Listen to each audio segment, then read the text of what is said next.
Bismillahirrahmanirrahim. Today our topic is how G acceleration due to gravity and weight value 0 at Earth center.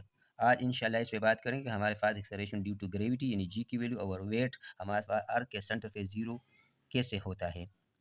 तो इसमें बच्चों को थोड़ा सा कंफ्यूजन रहता है और वो हक की जानिब भी है क्योंकि वो फार्मूले को देखते हैं। जिस तरह हमारे पास फोर्स का फार्मूला है जो न्यूटन ने दिया है ग्रेविटेशन का formula F is equal to capital G M capital M R square. ये M mass of the body, capital M mass of the R square is the distance between these two bodies, mass and earth center।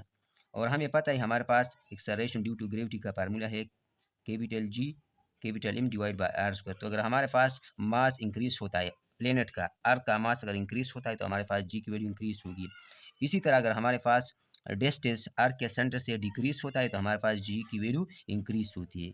तो बच्चे यहाँ पे थोड़ा सा confuse होते हैं, वो यही समझते हैं कि हमारे पास जब रेडियस जैसे हमें पता है कि हमारे पास आर की वैल्यू जितना डिक्रीज होता है जी की वैल्यू उतना इंक्रीज होगा। तो अगर आर की वैल्यू ज़ीरो हो जाती है तो हमारे पास जी की वैल्यू इनफाइनाइट होनी चाहिए क्योंकि अगर हम यहाँ पे जिस तरह ये capital G capital M divide by R square यानी अगर हम रेडियस को जीरो पुट करते क्योंकि आर के सेंटर पे रेडियस जीरो तो हमारे पास ये इनफाइनाइट देगा। तो यहाँ तो फिर जी की वैल्यू इनफाइनाइट होनी चाहिए और जी की वैल्यू अगर इनफाइनाइट है तो वर्क भी इनफाइनाइट सॉरी वेट भी इनफाइनाइट होना चाहिए क्योंकि हमारे पास W is equal to M G. M तो कांस्टेंट इस बॉडी का मास और जी हमारे पास इनफाइनाइट है तो मास मल्टीप्लाई बाय इनफाइनाइट तो वेट भी हमारे पास इनफाइनाइट इनफाइनाइट होना चाहिए। हालांकि ऐसा नहीं है, क्यों?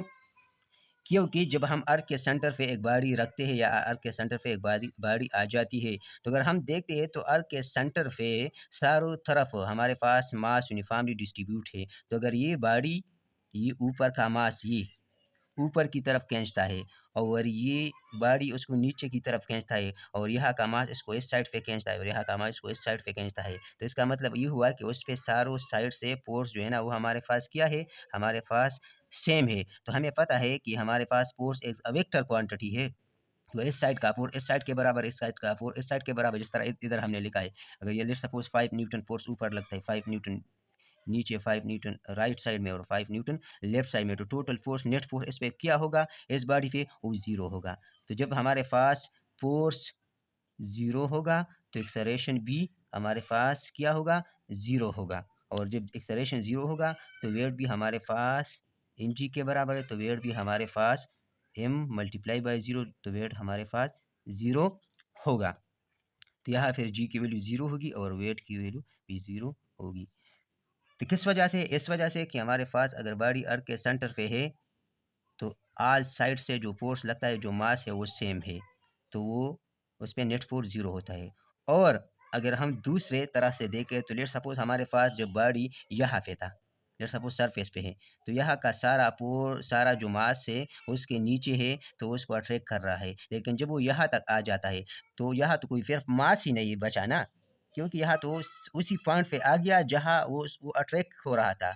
यहाँ से यहाँ तक अट्रैक्ट, अब यहाँ वो उधर आ ही गया तो अट्रैक्ट किधर होगा, तो यहाँ पे इस वजह से यहाँ फोर्स फिर जीरो है और जब फोर्स जीरो है तो एक्सेलरेशन जीरो है और जब एक्सेलरेशन जीरो है तो हमारे पास वेट भी जीरो होगा।